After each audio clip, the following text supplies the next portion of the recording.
আসসালামু আলাইকুম ইউটিউবের দর্শক সকলকে স্বাগত জানাই। আমাদের বদলি একটা চলমান প্রক্রিয়া। প্রথম পর্বে যে সকল শিক্ষার্থী ভর্তি হয়েছে তাদের ব্যাপারটা আমি একটু বলতে চাই। আমাদের প্রথম পর্বের পর্ব সমাপনী পরীক্ষার পরে আমরা তোমাদের দ্বিতীয় পর্বে যখন ক্লাস শুরু হবে, প্রথম 15 দিনের মধ্যে আমরা একটা বিজ্ঞপ্তি প্রকাশ করি। সেই বিজ্ঞপ্তিতে বলা থাকে শিক্ষার্থীরা কোন প্রতিষ্ঠানে যেতে চায়, সেই সমস্ত প্রতিষ্ঠানে চয়েস দিয়ে একটা বা দুইটা বা তিনটা চয়েস দিয়ে তারা আবেদন করতে পারে। আবেদন করার সুযোগ আছে, প্রত্যেক শিক্ষার্থী আবেদনের সুযোগ পাবে। আর এই আবেদনের বিষয়টা তারা আবেদন করার পরে আমাদের যখন প্রথম পর্বের বোর্ড পরীক্ষার ফলাফল প্রকাশ হবে, তখন আমরা সেই বদলির ফলাফলটা আমরা প্রকাশ করি। এই ফলাফলটা প্রকাশ করা হয় প্রথম পর্বের বোর্ড সমাপনী পর্বের যখন রেজাল্ট হয়। যারা সকল বিষয়ে উত্তীর্ণ থাকে সেই সকল শিক্ষার্থীদের বদলির বিষয়টা বিবেচনা করা হয়। অনুত্তীর্ণ কোনো শিক্ষার্থী বদলির সুযোগ পায় না। এটা আমাদের বদলির নীতিমালার একটা বড় শর্ত।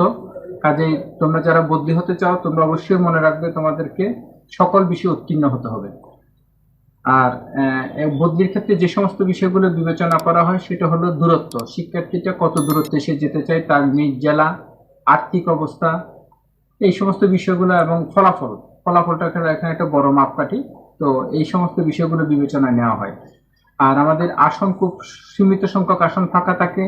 এই জন্য যে পরিমাণ শিক্ষার্থী বদলির সুযোগ চায় আমরা হয়তো পুরোপুরি দিতে পারি না, তবে আমরা চেষ্টা করি সর্বোচ্চ পরিমাণ শিক্ষার্থী যাতে বদলি দেওয়া যায়। বদলি দিলে শিক্ষার্থীদের ঝরে পড়ার হার কমে, কারিগরি শিক্ষার জন্য সেটা ভালো, সেটা শিক্ষার্থীদের একটা দাবিও বটে। ধন্যবাদ।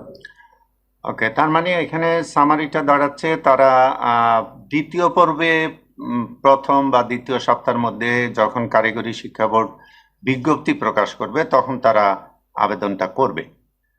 আর এই আবেদনটা কি ইনস্টিটিউট থেকে অনলাইনে করবে? হ্যাঁ, ইনস্টিটিউট অধ্যক্ষের কাছে আবেদন করবে, অধ্যক্ষ মহোদয় সেটা অনলাইনে বোর্ডের একটা লিঙ্ক দেওয়া হয়, সেই লিঙ্কে প্রেরণ করবে। আচ্ছা, এটা ইনস্টিটিউটের অধ্যক্ষ মহোদয় প্রেরণ করবে, কিন্তু শিক্ষার্থী অধ্যক্ষ মহোদয়ের কাছে জমা দিবে আবেদনটা।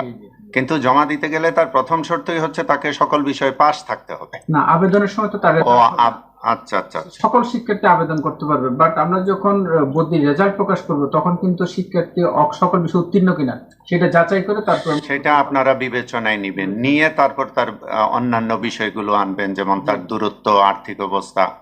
কিন্তু প্রথম শর্তই থাকবে যে সে সকল বিষয়ে পাশ করেছে কিনা। আর সেই জন্যই সেমিস্টারের প্রথমে আবেদন করলেও তার ভর্তিটা দেয়া হবে ফলাফল প্রকাশের পরে, এই বিষয়টার জন্য। ওকে, থ্যাংক ইউ। আমি আর একটু যোগ করতে চাই, অন্যান্য পর্বে যে সকল শিক্ষার্থী বদলি হতে চায় তাদের জন্য একটু বলতে চাই। সেটা হলো আমাদের প্রথম, দ্বিতীয়, তৃতীয় তিনটা পর্বের ফলাফলের ভিত্তি করে আমাদের সচরাচর বদলি কার্যক্রমটা পরিচালিত হয়।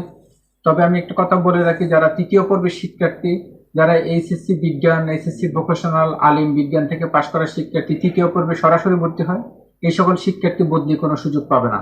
এটা নীতিমালায় সব ভালোভাবেই বলা আছে। কারণ হচ্ছে এই সকল আসনে শূন্য আসনের বিপরীতে ভর্তি করে, কাজেই এই সকল শিক্ষার্থীরা কেউ বদলির সুযোগটা পাবে না। তারা আবেদন করলেও লাভ নেই। কারণ তারা শূন্য আসনেই ভর্তি হয়েছে। আচ্ছা আচ্ছা আচ্ছা। আর এই তিনটা পর্বে শিক্ষার্থী বদলির সুযোগ থাকে, তবে প্রথম পর্বে আমরা সর্বোচ্চ সংখ্যক শিক্ষার্থী বদলি করে থাকি। পরবর্তী পর্বে গিয়ে আসন ফাঁকা থাকে না, যার কারণে আমরা খুব বেশি সংখ্যক বদলিটা দিতে পারি না, খুব অল্প সংখ্যক বদলি হয়। আচ্ছা আচ্ছা। তৃতীয় পর্ব পর্যন্ত বদলিটা হয়, পর্বে রেজাল্ট পর্যন্ত। চতুর্থ পর্বে শুরুতে বদলি করি আমরা তৃতীয় পর্বে রেজাল্টের ভিত্তিতে। ওকে, থ্যাংক ইউ, আপনাকে অনেক ধন্যবাদ। আমরা আমাদের শিক্ষার্থীদেরকে আশ্বস্ত করতে পারলাম যে তারা কিভাবে বদলি প্রক্রিয়া শুরু করবে। ধন্যবাদ। একটু যোগ করতে চাই, আমাদের কিছু শিক্ষার্থী প্রায় সময় আমাকে ফোন করেন, বলেন যে স্যার আমি কি ইমার্জেন্সি ট্রান্সফার করতে চাই। ইমার্জেন্সি ট্রান্সফারটা কি? আসলে আমি নিজেও জানি ইমার্জেন্সি ট্রান্সফার কি। এই ইমার্জেন্সি ট্রান্সফার নিয়ে যেন বোর্ডে কেউ যোগাযোগ না করে আমি একটু অনুরোধ করব। মানে ইমার্জেন্সি ট্রান্সফার বলতে কিছু নেই, কিছু নেই। ছাত্রদের এটা তৈরি করা একটা জিনিস, আসলে এরকম কোনো ট্রান্সফার পদ্ধতি এখানে চালু নাই বোর্ডে। আমাদের একটা শাস্তিমূলক বদলি সিস্টেম চালু আছে। যদি কোনো প্রতিষ্ঠানে কোনো রকমের বিশৃঙ্খলা ঘটে, পরিবেশের ক্ষতি করে এমন কোনো ঘটনা ঘটে, তাহলে আমরা কিন্তু বিপরীত দিকে ট্রান্সফার দিই, অর্থাৎ শিক্ষার্থীটার বাড়ি যেদিকে তার বিপরীত দিকে যাবে সে।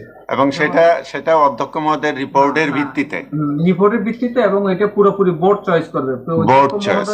চয়েস করে দেওয়ার সুযোগ নাই যে ছেলেটাকে বরিশাল দেন, ছেলেটাকে ভোলা দেন। বোর্ড যদি মনে করে বরগুনা দিবে, বরগুনা দিবে। কাজেই শিক্ষার্থীদের আমি অনুরোধ করবো আপনারা কেউ ইমার্জেন্সি ট্রান্সফার শব্দটা নিয়ে আর কেউ যোগাযোগ করবেন না, না করাটাই ভালো আর কি। ধন্যবাদ। এটা তো হলো শাস্তিমূলক বদলি। শাস্তিমূলক বদলি, হ্যাঁ। ওকে, ধন্যবাদ আপনাকে ইনফরমেশন গুলো দেওয়ার জন্য। ধন্যবাদ। আসসালামু আলাইকুম।